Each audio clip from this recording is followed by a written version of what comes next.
In the thawing spring of 1827, when the frozen river still groaned in its sleep and the air carried the metallic bite of melting snow, the farmhouse at the edge of Blackwood Hollow stood apart from the living world.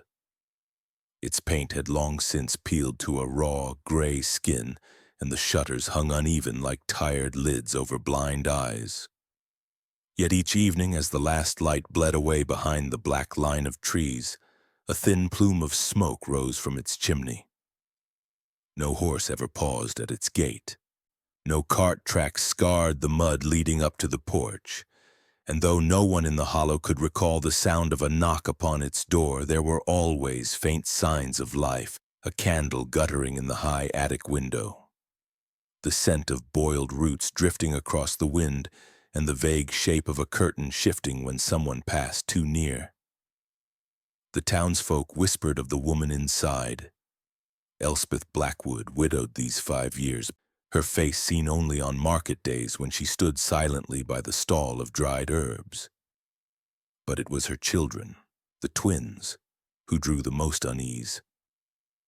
Pale as unlit wax, with eyes that seemed to hold back their own reflection, they kept to each other like the two ends of a thread, their steps so even they might have been bound together beneath their coats.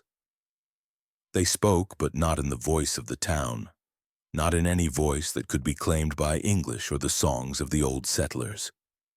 Instead came a sharp, rhythmic clicking, tongues against teeth, soft inhalations, and brief glottal sounds like the snapping of dry twigs. Some who had heard it said it was a language, others that it was no more than a private code, the invention of children left too long to themselves. Whatever it was never spoken to outsiders. No one remembered the last time the twins played in the square or walked the church road. They lingered instead in the peripheries, the ragged strip of forest that curved behind the Blackwood land, the low marsh that swallowed the path if the rains came too soon. On rare mornings, a hunter or forager returning from the woods might glimpse them standing side by side at the edge of the mist, their heads turning in perfect unison toward some sound no one else could hear. They never waved, never called out. When seen at close range, their stillness was unnerving, as if every muscle in their small bodies was waiting for something, some signal before it could move. At the market, when Elspeth brought them, once in winter, once again in summer, they stayed behind her, eyes fixed on the uneven stones of the street, their hands clasped loosely between them, fingers moving in minute, almost imperceptible patterns. The butcher swore they were counting something. The baker claimed they were mapping where people stood. The smoke from the farmhouse became a kind of clock for the hollow. It rose at dusk, thinned by midnight, and was gone before dawn. And though curiosity in a place as small as Blackwood Hollow was a stubborn weed, no one went knocking. There was something about the place, about the way the frost lingered on its roof long after other houses had shed their white coat, about the way no tracks marred the snow in winter, not even the quick prints of birds.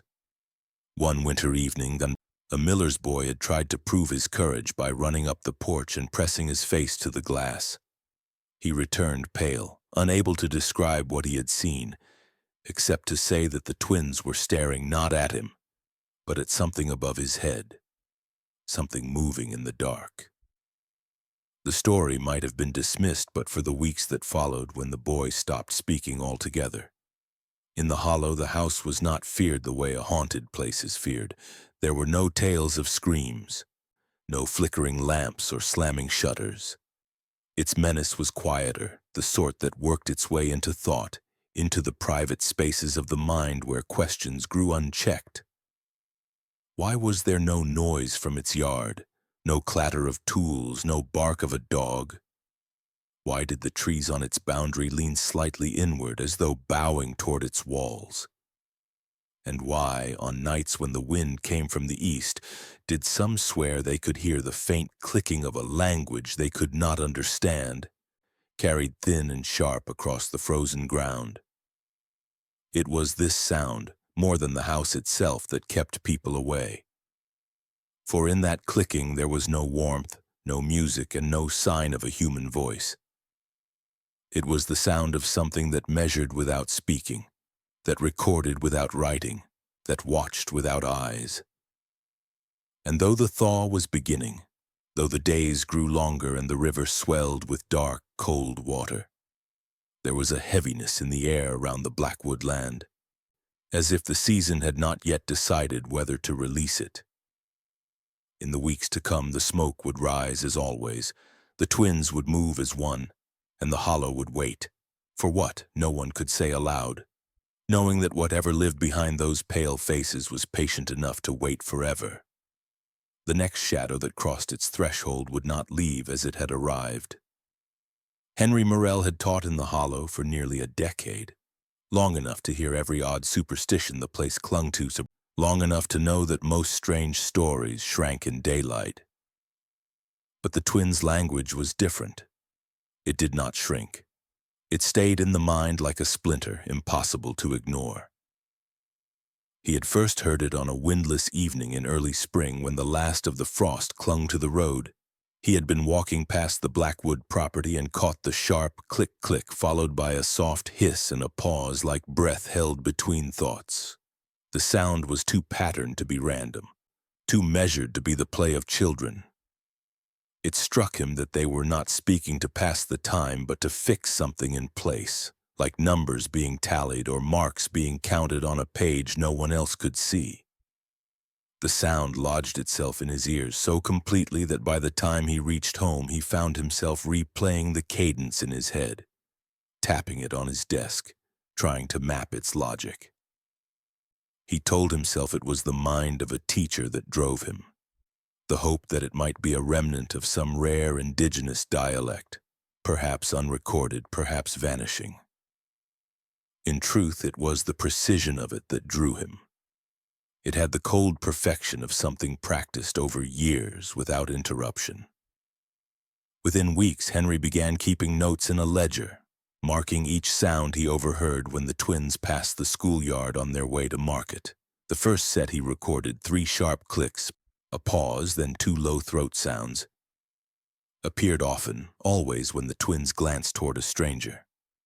Another pattern, softer and longer, seemed to accompany their rare moments of stillness, when they stood side by side at the edge of the road watching wagons pass. Henry did not yet think of it as a code, not yet. But when he returned one late afternoon to find the school door ajar, a draft curling the pages of his ledger, he noticed something else, a small wooden disc resting on his desk. It was no larger than a coin, carved on one side with concentric rings, each ring split by straight lines at uneven intervals. He picked it up thinking it was some token dropped by a child. But when he closed his hand around it, he felt the faint ridges as if the pattern had been worn smooth in places by repeated tracing. That night, lying in bed, he ran his thumb over the grooves and realized the lines matched the rhythm of the clicks he had recorded earlier that week. It was not language as he knew it. It was something older, something arranged with purpose, the way one might arrange seeds before planting, each in its place, waiting for the right season to grow. The next day, Henry followed the twins at a distance as they left the market. They moved with their usual perfect symmetry, never glancing back, yet somehow always aware of the path around them. The trail led him past the last houses and into the narrow woodland behind their land. He kept to the edges of the path until they reached the farmhouse. There, in the slanting light, he saw them kneel at the base of the porch and lift a loose plank. They slipped inside with quick, deliberate movements, and when they replaced the board, it lay flush, as if it had never been moved. Henry waited until the smoke from the chimney rose again, then crossed the yard. Beneath the board, his fingers found not dirt but a hollow space lined with worn cloth. Inside lay a small collection of wooden tokens, some round, others rectangular, each carved with a different pattern of rings, lines, or small punctures. The carvings were meticulous, the edges smoothed by touch. As he studied them, it struck him that each design could be sounded, traced by the tip of a finger, the motions matching the patterns of their clicks and hisses.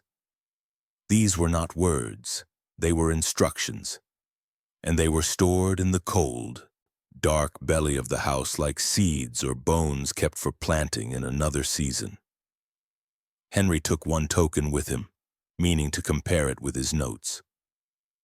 That night, under lamplight, he traced its grooves in sequence and whispered the corresponding sounds under his breath. The effect was unsettling. The rhythm forced his breathing into strange intervals, making him lightheaded, as though his body were being timed by something outside of him. He tried another token. This one ended in a sharp series of clicks so fast his tongue ached to repeat them. He stopped, unsettled by the thought that the patterns might not be for speaking at all, that they could be for controlling something unseen, something trained to respond to them. He set the token down, but even in the quiet that followed, the cadence ran on in his mind like water over stone. Outside, the wind rose, and for a moment Henry thought he could hear the same rhythm faintly clicking from across the fields carried through the dark toward his house. He did not yet understand the meaning, but he felt, with a cold certainty, that the message had already been sent and that somewhere someone had heard it, and it was waiting. It was the kind of disappearance that should have caused an uproar, but in Blackwood Hollow it was met instead with a deep, sullen quiet. Elias Turner, a young farmhand from the South Road, had been seen riding his cart toward the Blackwood property in the early light of a Tuesday morning. He was hauling a load of hay bound for the widow Elspeth's stable, a simple errand paid in coin and cider. Neighbors remembered the way his cart creaked under the weight and the smell of sun-dried grass trailing behind him as he disappeared past the bend where the trees closed in.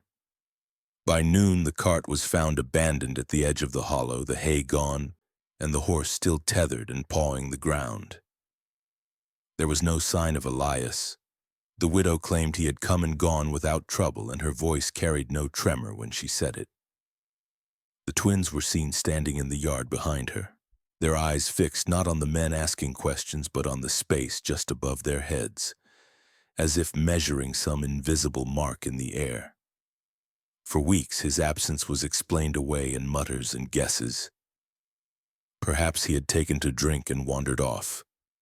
Perhaps he had gone to find work farther east.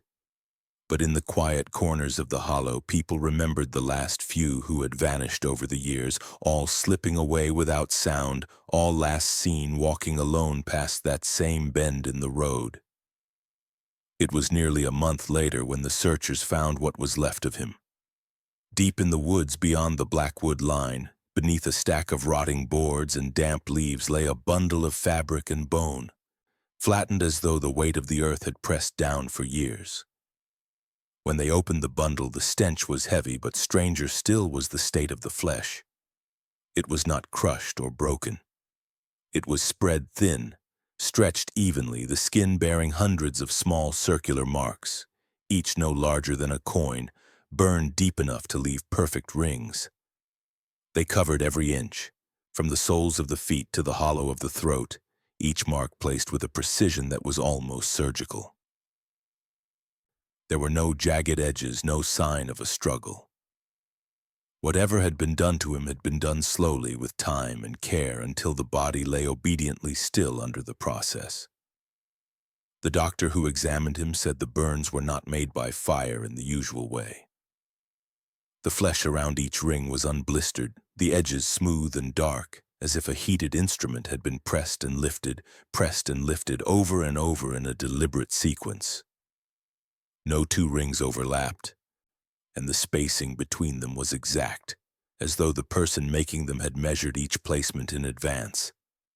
The boards that had encased him were warped inward, as if they had been tightened gradually, allowing no air, no movement. It was not a killing done in panic. It was a killing done by someone who valued the arrangement more than the victim, someone for whom the pattern mattered more than the life inside it. No one in the hollow dared to name the twins, but their presence hung over the discovery like a shadow that could not be moved.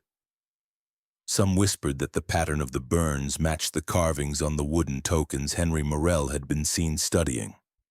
Others swore they had heard the clicking language drifting through the trees on the night before the body was found, each sequence of sound followed by a long pause, as if waiting for a reply.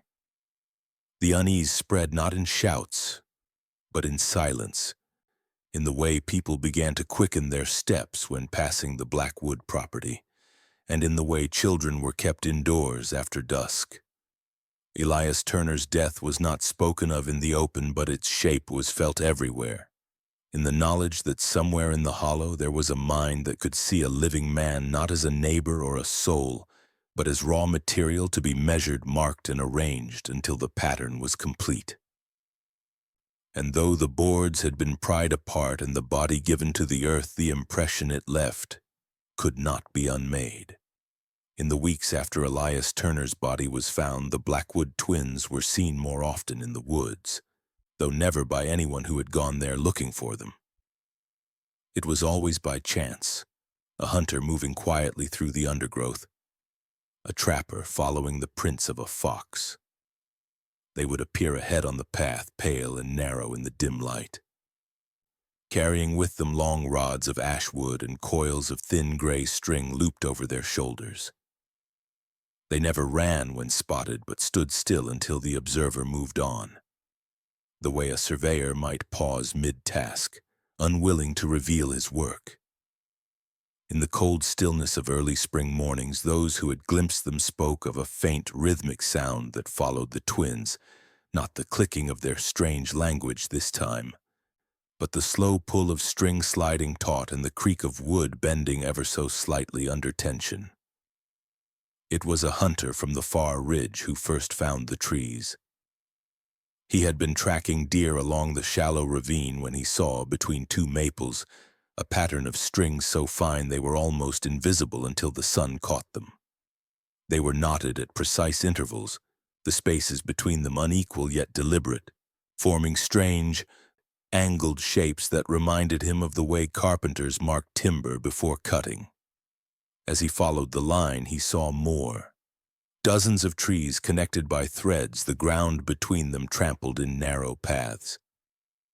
Some of the knots were smeared with what looked like red clay, though it was dry here, far from the banks where such soil could be found. In the center of one arrangement stood a frame of rods lashed together at the corners, its height no more than a man's chest, its width far narrower than a man's shoulders. It was a shape no one could step into without folding themselves unnaturally, without pressing bone against bone. When word reached Henry Morel, he walked the site alone. The threadwork was like nothing he had seen, not random, not decorative, but purposeful, each line leading to another in a network that seemed to record something invisible. He measured one section between two oaks and found the space matched exactly the length of a human stride. Another span matched the reach of an arm fully extended. The angles between them were strange and unnatural, forcing the body into positions that could not be held without strain. In some places, the lines hung low enough to brush the tops of the hunter's boots, as if marking the height of a knee. In others, they were high, almost at the throat. It was as though someone had been mapping not the forest, but the dimensions of the human body, cataloging where it could fit, where it could bend, and where it would break. Near the center of the largest web of strings, Henry found a small pile of objects half buried in leaves. They were not bones, but lengths of wood whittled to mimic the proportions of limbs, one short and straight like a forearm, another longer with a slight curve like a spine. Each had a strip of cloth tied to it, and when he lifted one, he saw tiny burn marks along its length, arranged in the same perfect circles found on Elias Turner's skin. The realization settled over him with a cold finality. These were not idle constructions. They were rehearsals. The strings and rods were the twins' measurements for spaces they intended to fill, spaces that would never have been meant for the living. The forest grew darker as he moved among the patterns, the air still and heavy. The longer he looked, the more the threads seemed to close in, until the path back out was narrow, the world reduced to careful steps between measured lines. He imagined the twins moving through here at night, their pale hands tying knots, their eyes fixed not on the work itself, but on some image in their minds, a body folded, fitted, silenced inside a space cut exactly to its measure. These were not children's games. This was a kind of architecture, a design for holding flesh until the will inside it was gone. When Henry finally left the forest, he did not speak of what he had seen to anyone in the hollow. But the memory stayed with him, the delicate pull of the strings, the absence of wind, and the knowledge that somewhere in those woods 2 small figures were still working, still marking the world with the quiet patience of those who had all the time they needed to perfect their design. And in the silence between each knot tied, something else was being counted, something no one yet dared to name. The discovery of Agnes Cartwright, the midwife who had vanished without a trace 3 weeks prior, sent a deeper chill through Blackwood Hollow than any before. She was found lying face up in a clearing not far from the Blackwood property, but what held her captive was not earth or rope. It was a wooden frame that encased her torso so precisely it seemed carved from the very shape of her breath itself. The frame was a lattice of thin, pale ash wood, each slat measured and joined to match exactly the curve and span of Agnes's ribcage, compressing her chest as though the frame had been made to hold not a body but a fragile cage of air. The midwife's body showed no signs of external trauma, no cuts, no bruises, no broken bones, but her skin was pale, pressed so thin against the wood that the lines of her ribs were visible beneath the surface. It was clear to the examining doctor that she had been trapped, forced to breathe only in shallow, desperate gasps, unable to expand her lungs fully. Over days, then weeks, her lungs had slowly collapsed, suffocating her not through violence but through a calculated denial of space to breathe, the final cruelty hidden in the rhythm of breath itself. Every slat of the frame was marked with symbols carved deeply into the wood. Circles with broken lines, spirals, and dots arranged in strange patterns identical to the tokens Henry Morel had discovered beneath the Blackwood floorboards. These symbols were no simple decoration. They were the language of the twins made visible and permanent in the cage. Each mark seemed to tell a part of the story, an incantation or a measurement, a key to some unspoken ritual designed to contain not just the body but the very essence of the person within.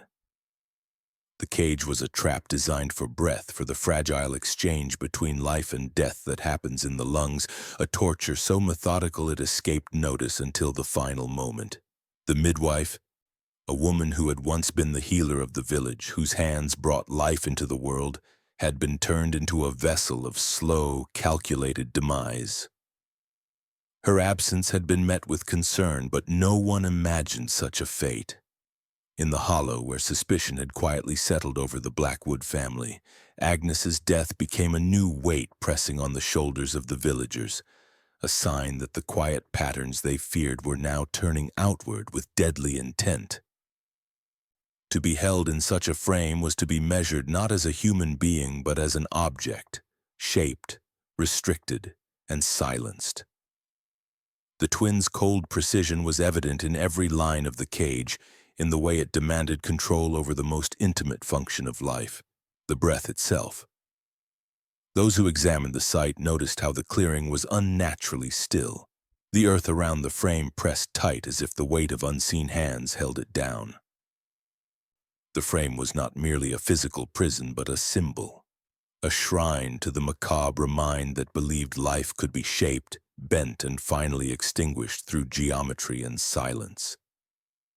There was no mercy in this killing, no outburst of violence, only a slow unraveling of life's most basic right. Agnes's lungs, once strong and full of the cries of newborns, had withered inside a space too small for them until her breath was a whisper, then nothing at all. In the hollow, the story spread in whispers, not because people wanted to share it, but because the terror was too raw to hold alone. The knowledge that someone or something had the patience to trap a woman in a frame designed for the slow death of breath was a darkness that reached deeper than any ghost or legend. It revealed a mind that saw the body as a puzzle, the soul as a secret to be locked away, and life itself as a fragile thread to be cut quietly, without noise or fury. The cage of breath was not just a tool of death. It was a message, a silent proof that the twins' world was one where innocence hid an order far older, far colder than anyone had dared imagine. The frame remained in the clearing for days, a grim monument to the slow cruelty that had claimed Agnes Cartwright.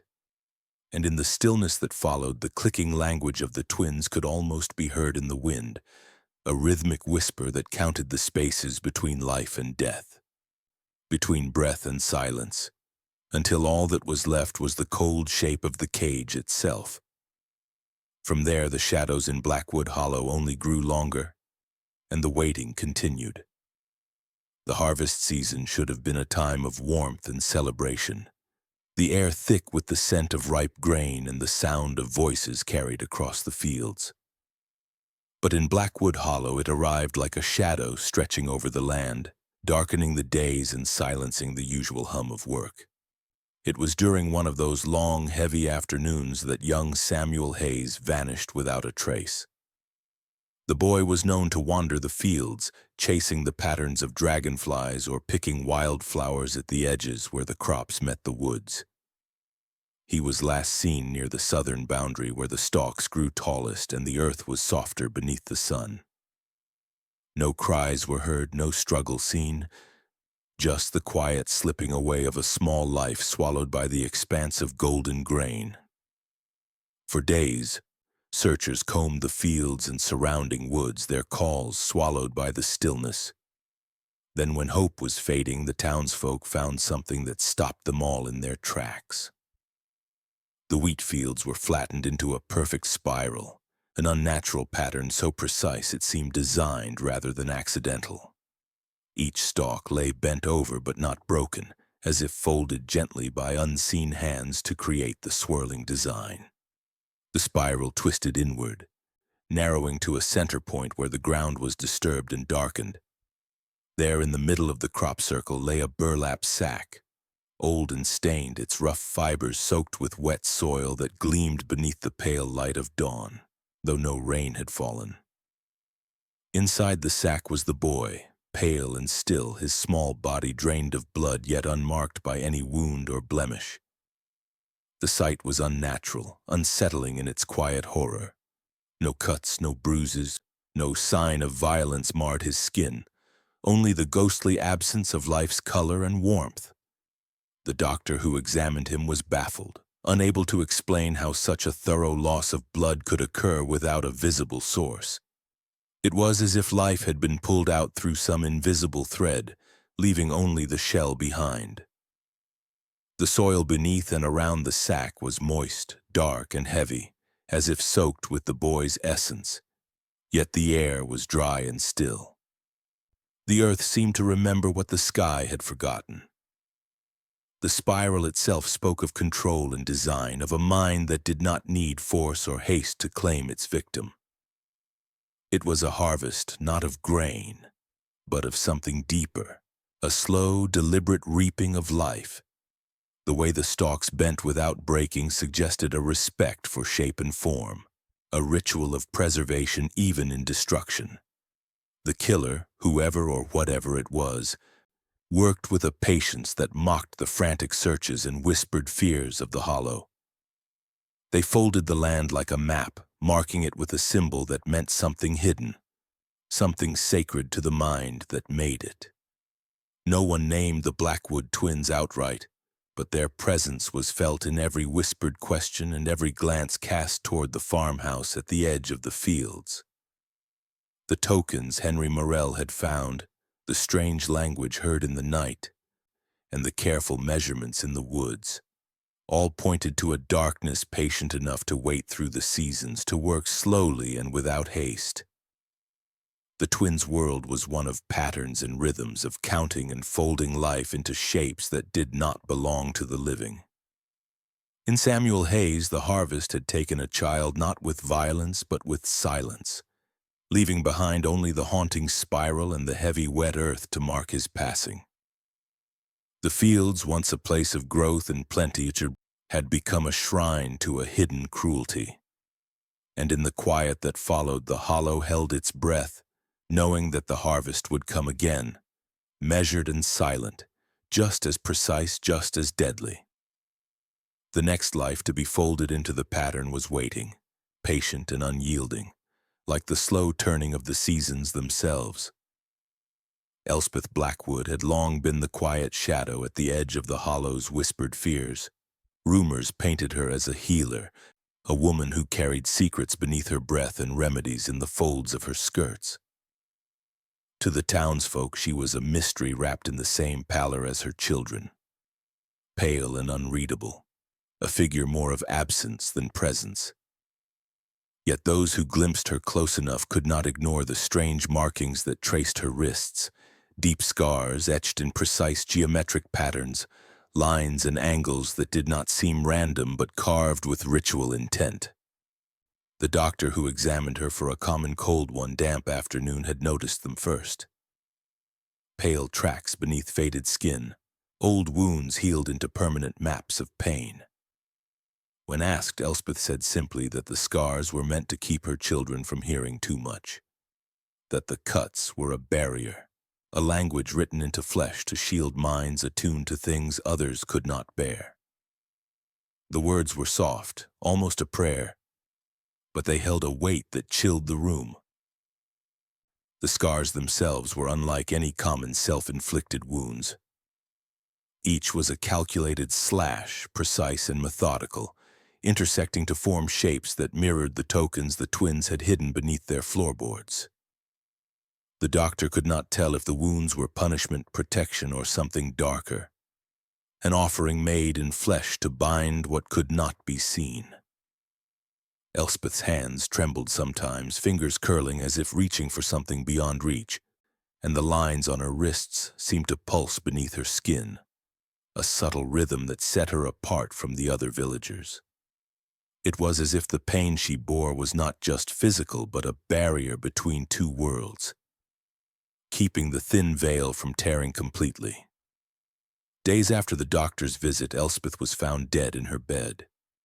The morning sun filtered weakly through the grimy window panes, casting long shadows across the room where she lay still, the color drained from her face and the quiet absolute. But the true horror was not in her stillness, it was in the absence of her hands. Her wrists ended in clean, precise cuts where the flesh and bone had been removed, as though her hands had been severed by a surgeon's scalpel rather than a brute's axe. The bedclothes bore no stain, no sign of struggle or frantic last moments, only the cold void left by what was taken. Beneath the pillows of the twins' bed, hidden in a small wooden box carved with the same swirling symbols found on their tokens in the cage that held Agnes Cartwright, lay Elspeth's hands. The fingers were folded inward, knuckles white, the scars on the wrists visible even in the dim light. The box was not locked, but it was clear that the hands were kept as a sacred object, a talisman or perhaps a key. The twins were found sitting quietly by the bed, their faces unreadable, their eyes not on the room but fixed somewhere beyond it, as if waiting for something to begin or end. In the hollow, the story spread like a cold wind that carried more questions than answers. Why had Elspeth sacrificed her hands? Had she severed them herself to protect her children or to bind them tighter? Or had the twins taken them as part of some dark rite, a way to silence the mother who might otherwise break the silence surrounding their deeds? The act was not one of desperation, but of ritual, a deliberate step in a process unseen yet terrifyingly complete. It suggested a mind not only methodical but also deeply entwined with the unnatural language of pain, silence, and control that had already claimed so many. The absence of Elspeth's hands in the world was a loss heavier than the removal of flesh. It was the removal of agency, of touch, of a mother's grasp, both literal and metaphorical. The hands had been transformed from instruments of healing into relics of sacrifice, locked away beneath the beds where innocence was a mask for something far darker. And as the Hollow grappled with the weight of her death, the twins remained unchanged, their pale faces steady as the patterns they carved into wood and air, waiting for the next step in the silent, measured unfolding of their grim design. The house at the edge of the Hollow seemed to breathe with the memory of what had passed there, its walls absorbing the quiet terror of a mother's sacrifice and the cold precision of children who hid a world within their silence. The scars on Elspeth's wrists, the loss of her hands, and the dark box beneath the pillows became a new chapter in a story that the Hollow was only beginning to understand. A story where love and cruelty, innocence and evil were entwined beyond separation, and where the most terrible rituals were carried out in the stillness behind closed doors. Henry Morell's discovery in the attic was not the kind of find one expects in an old farmhouse. No dusty trunks filled with forgotten letters, no relics of family history carefully packed away. Instead, he found an array of cold, precise instruments arranged meticulously on a rough wooden table beneath the low rafters. These devices were neither tools of healing nor crude weapons. They were measuring instruments, strange contraptions of metal and wood crafted with an eerie attention to detail. Some had adjustable jaws, twisted crank handles, and thin, gleaming needles that caught the scant light filtering through the grimy window. Each was shaped to fit a different part of the human body.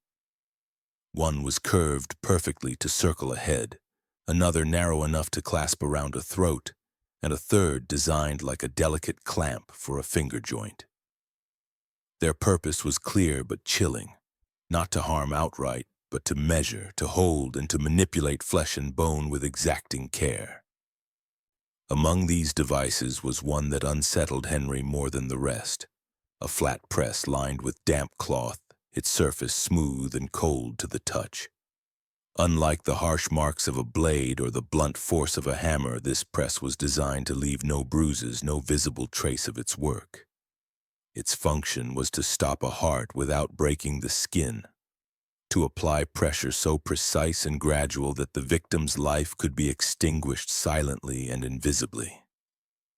The doctor and Henry whispered to himself that such a device could kill without leaving a mark that the eyes could find, making death a quiet thing, a measured cessation of breath and blood. The thought sent a shiver through him, the weight of a mind that could create such an instrument pressing down like a dark secret. As Henry examined each tool, he began to see the method behind the madness. The devices were extensions of the twins' strange language, physical incarnations of the patterns carved into their wooden tokens and the geometric scars on their mother's wrists. Each measuring jaw, each needle-thin probe was designed to fit the body exactly, to restrict, compress, or hold until the boundary between life and death was crossed with precision. These were not weapons wielded in rage or desperation. They were instruments of control, of quiet ritual, of cruelty refined into science. The way the instruments were polished and cared for spoke of repeated use, of a slow practice honed over time in the hidden corners of the farmhouse attic. The attic air was thick with the residue of dark intent, the silence of waiting, of patience sharpened into something cruel and surgical. Henry could almost hear the faint clicking language of the twins as they worked in this hidden space, their pale hands moving with calculated care, measuring not just flesh but the boundaries of submission and release. These tools were not made to kill quickly but to make death a process, a deliberate folding of the body's limits, a ritual performance where breath was measured, hearts were pressed, and the line between pain and peace was drawn invisibly. Henry's fingers trembled as he set the press down, the coldness of the metal seeping into his skin like a warning. The house around him seemed to lean in, the shadows lengthening with the weight of knowledge. The twins' innocence was a mask that hid a mind capable of turning life into a series of calculations. A world where the human body was a puzzle to be fitted into shapes only they could see. In this attic, amidst the instruments of silent cruelty, Henry understood the terrible patience of evil that does not shout or rage but waits, plans, and perfects the slow art of death. The tools told a story darker than any words, of a mind that measured life only to take it away, one precise movement at a time. The trial of the Blackwood twins was unlike any the Hollow had ever seen, a gathering heavy with whispered dread and a tension that seemed to press the very air thin. The courtroom, small and dim, filled with faces drawn tight by fear and confusion, awaited the moment when justice might finally be served. But from the moment the twins stepped inside, a silence deeper than any spoken word took hold. They refused to speak English, their pale lips sealed except for the strange clicking and hissing that spilled from their mouths in a language no one recognized. It was a language of shadows, of sharp staccato sounds that slid between consonants and breaths, at times rising in perfect unison like a haunting chant meant not to communicate but to unsettle. Witnesses later recalled how the clicks seemed to crawl beneath their skin, raising the hairs on their arms and sending a cold shiver down their spines as if the sound itself carried a power beyond mere speech. Despite the best efforts of interpreters and the court's insistence, the twins held fast to their secret tongue, speaking only to each other in this coded language, exchanging words that no one could grasp or break apart. The jury sat uneasily, caught between the weight of accusations and the impenetrable barrier the twins erected with their silence. Without understanding the language, the court had no way to prove intent, motive, or confession. The twins' silence was not mere defiance. It was a calculated shield, a fortress of sound and meaning that insulated them from the law's reach. The courtroom became a cage of frustration and fear, where words lost their power and the unknown grew heavier with each passing hour. The witnesses who came forward, those who had seen the patterns of death and measured cruelty, spoke with trembling voices of the twins' strange behavior, their unnerving calm, and the cold precision that seemed to echo in their secret language. Some swore the clicks were not just sounds but rituals, binding the twins to some unseen force, a dark liturgy that animated their cruel designs. Others described feeling a physical reaction to the language, a sudden chill or a tightening in their chest, as if the sound reached beyond the ears and into the marrow. Yet none could translate or decipher what the twins said, and the jury found themselves trapped between suspicion and the law's demand for proof. As the trial dragged on, it became clear that the justice system was ill-equipped to grapple with this kind of silence, this refusal to be heard except on terms not understood. The twins, with their inscrutable language and unnerving composure, turned the courtroom into a theater of powerlessness, exposing the limits of law when faced with minds that do not conform to its expectations. In the end, no conviction was reached. The verdict came swiftly and quietly, released due to lack of evidence and inability to communicate. The twins left the courthouse with the same pale faces and unreadable eyes, their secret language intact, their minds untouched by the judgment of men who could not hear their words. The Hollow was left with a heavy silence after the trial, a silence filled not with relief but with something colder. A realization that evil can wear the mask of innocence, speak in tongues no one understands, and slip away from justice by folding into the spaces between sound and meaning.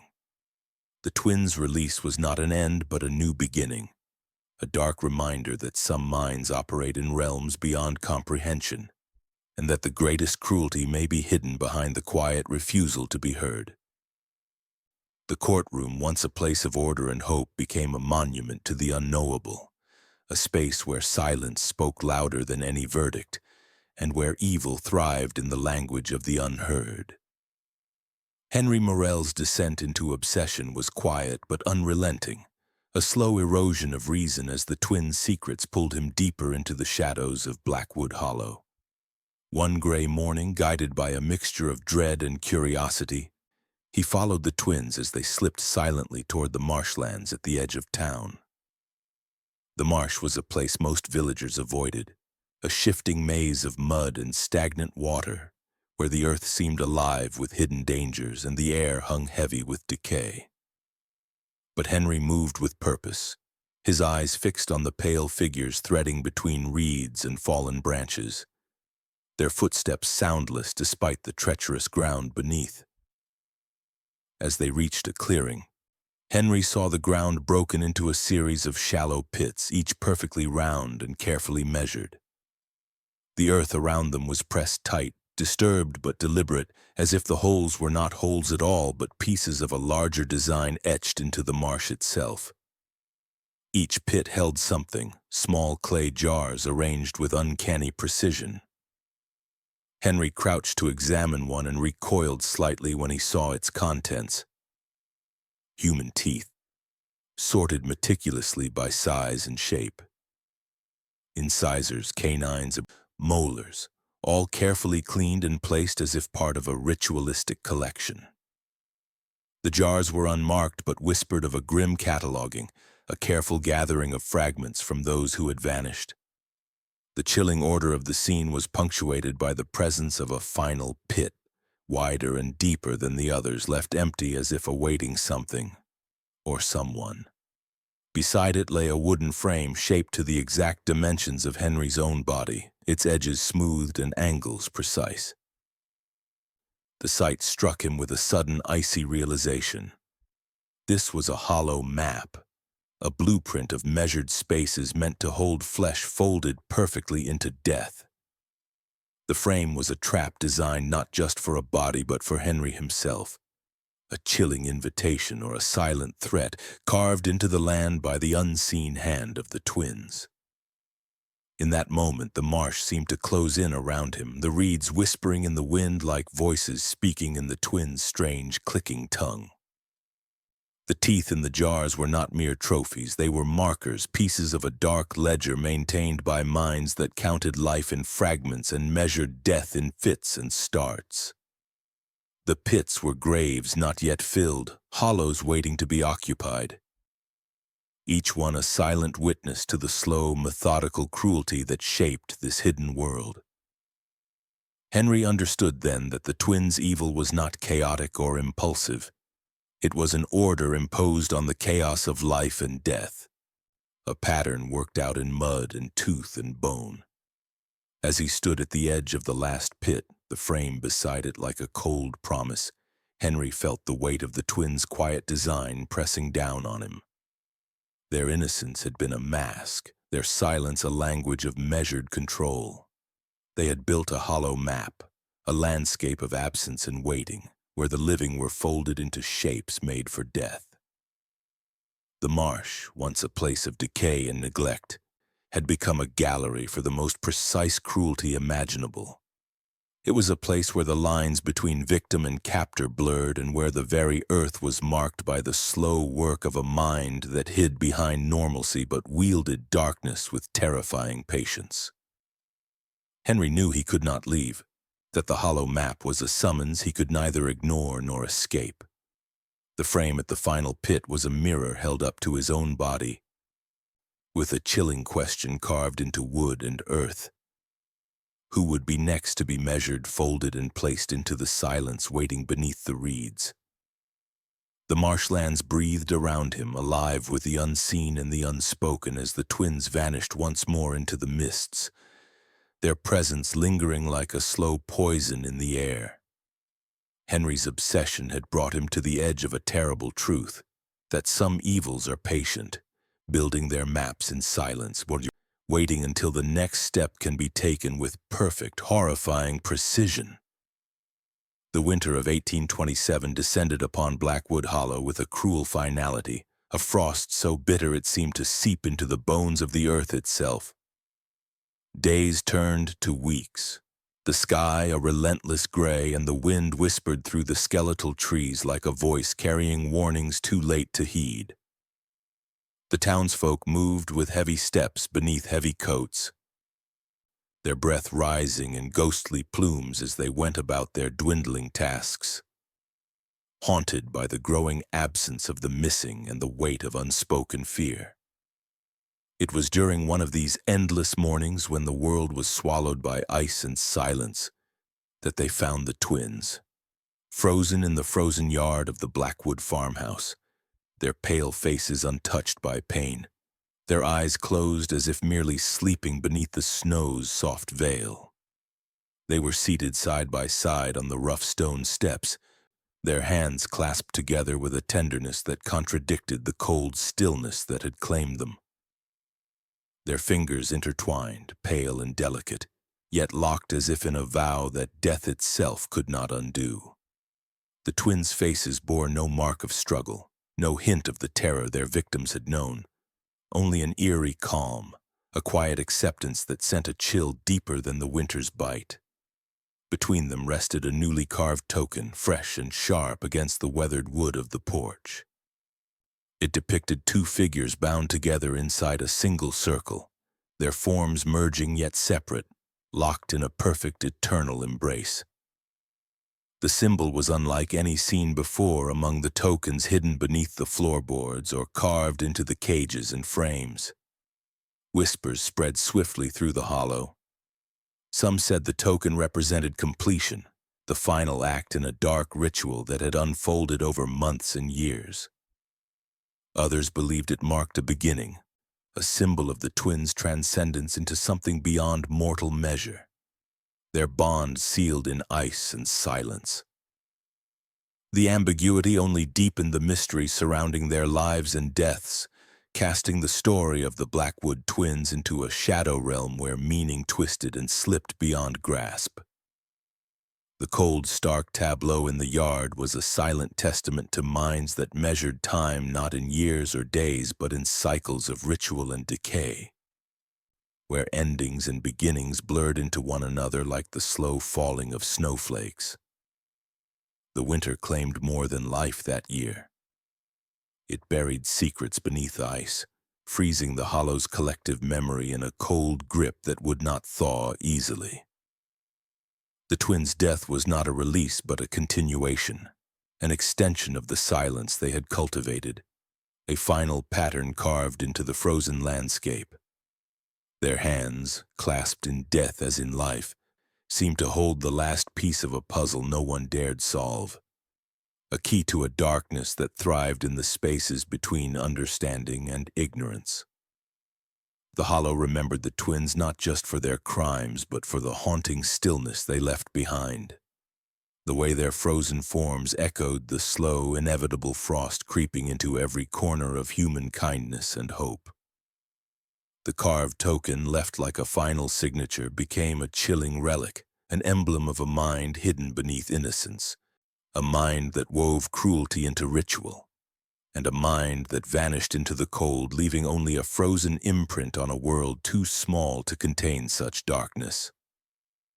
The last frost was not the end, but a haunting pause in a story written in shadows and silence, waiting for the thaw that may never come. Years after the twins' frozen bodies were claimed by winter's grasp, Blackwood Hollow tried to bury the horror beneath layers of time and silence, but the past refused to stay locked away. During renovations to the courthouse, a place once filled with the heavy weight of judgment and unanswered questions, workers uncovered a hidden drawer in the worn desk of a long-deceased judge. The drawer was locked tight, its wooden surface aged and splintered as if guarding secrets that had lain dormant for decades. When the lock finally gave way, inside lay a leather-bound journal brittle and yellowed with age, bearing the unmistakable handwriting of Henry Morel, the school teacher who had pursued the twins' dark mysteries with a mix of fear and obsession. The pages were dense with sketches, painstaking drawings of the twins' strange tools, the measuring devices with their adjustable jaws and delicate needles, and the carved tokens etched with symbols that seemed to pulse with hidden meaning. Henry's notes attempted translations of the twins' clicking tongues, but his words betrayed a growing unease. The language was not a simple code or forgotten dialect, but something far more sinister, an invocation, a binding chant meant not for each other but for an unseen presence lurking just beyond the edges of human perception. The journal's margins were crowded with diagrams, attempts to decode the patterns that traced through the twins' actions and the rituals they performed in silence. As Henry's obsession deepened, the journal's tone darkened. His earlier curiosity gave way to a chilling realization. The twins were not speaking only to each other in their strange language. They were speaking to someone else, or something else, that listened beyond the hearing of ordinary men. The final page bore a single haunting line scrawled in hurried, almost desperate handwriting. They were not speaking to each other. They were speaking to someone else.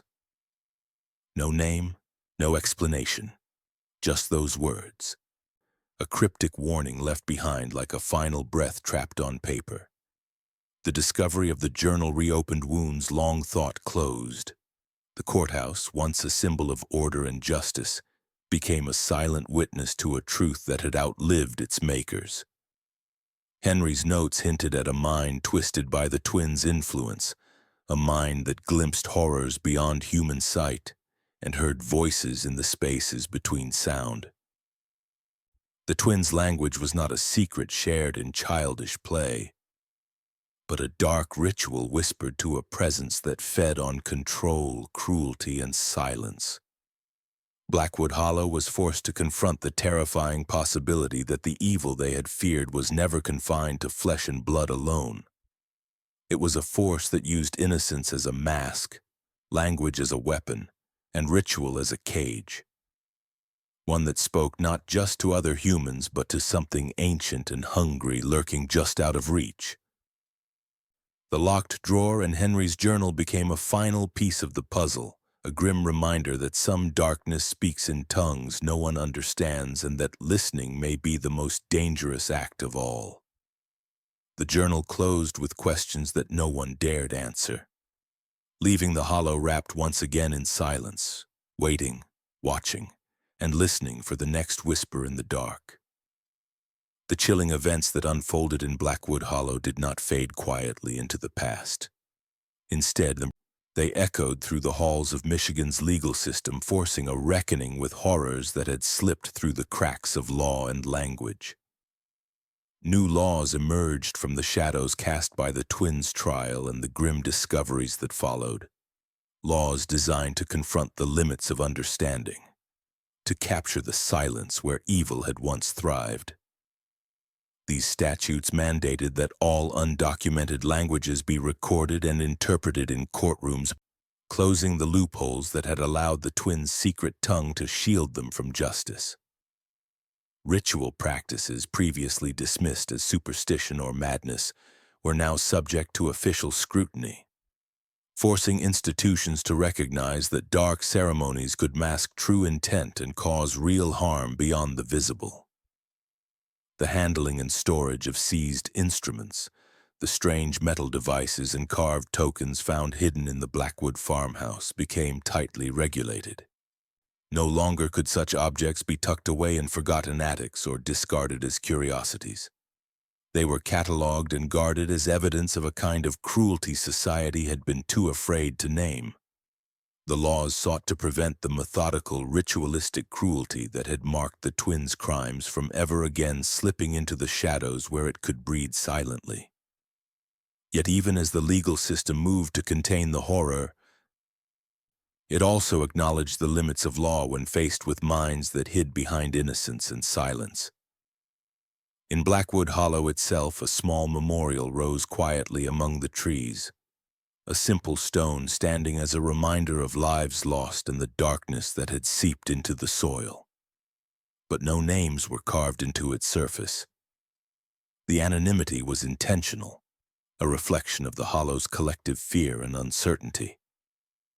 The victims were not just the vanished or the dead, but anyone who could become lost in silence, swallowed by a cruelty so precise and hidden it left no marks. The memorial stood as a symbol of the unknown, a place to mourn shadows rather than faces, to honor lives erased by a mind too dark to speak aloud. The law of silence, both broken and enforced, became a paradox haunting the Hollow. It was a reminder that evil often hides behind what seems normal, that the absence of evidence is not proof of innocence, and that understanding requires listening beyond words spoken aloud.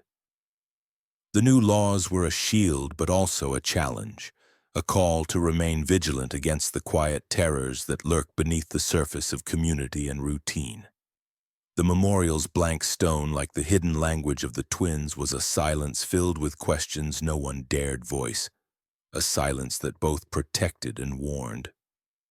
Blackwood Hollow, scarred but not broken, carried this weight forward, a testament to the slow burn of cruelties from the methodical mind behind it, and the fragile thread by which justice hangs when confronted by evil that chooses silence as its greatest weapon. The story of the Blackwood twins is a lesson in the quiet, the invisible, and the patient, a chilling reminder that evil does not always announce itself with noise or fury. It often hides behind the very qualities that society trusts most: stillness, innocence, and precision. The twins' killings were not acts of chaotic violence, but of meticulous calculation, carried out with a measured hand and a silence that muffled cries before they could be heard.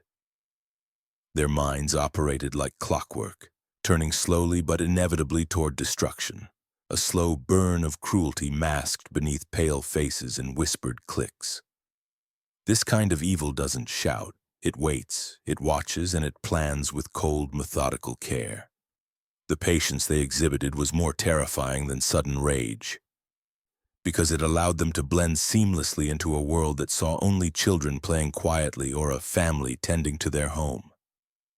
The silence was a weapon as sharp as any blade, severing the possibility of suspicion before it could take root. Evil in this form is a shadow stretching just beyond the edge of perception, so easily mistaken for normalcy that it slips through the cracks of understanding.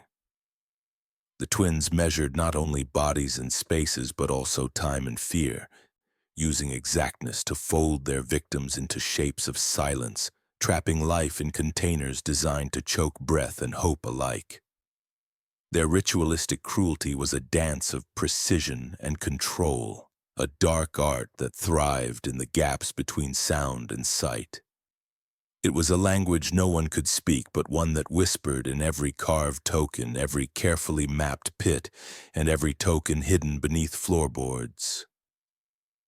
The twins' world was one where words failed and silence spoke volumes, a terrifying domain where evil was not loud or brash, but patiently, relentlessly exact. In this silence, innocence was the most effective disguise, allowing darkness to grow unnoticed until it was too late. This is the kind of evil that challenges us most, because it cannot be fought with force alone.